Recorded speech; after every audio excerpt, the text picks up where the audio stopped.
ఉండే లోకం నీదని మరిచావు, అందుకే సచ్చాడు తెలుసా.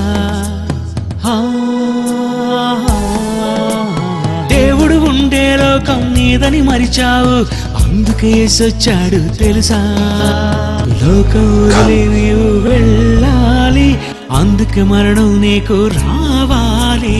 మరణించిన తరువాతే వెళ్ళాలి, దేవుని ఇప్పుడే అందరూ నమ్మాలి. తెలుసుకోని తండ్రి దేవుడే, ఆ తండ్రి గూర్చి తెలపాలి తల్లిదండ్రులే.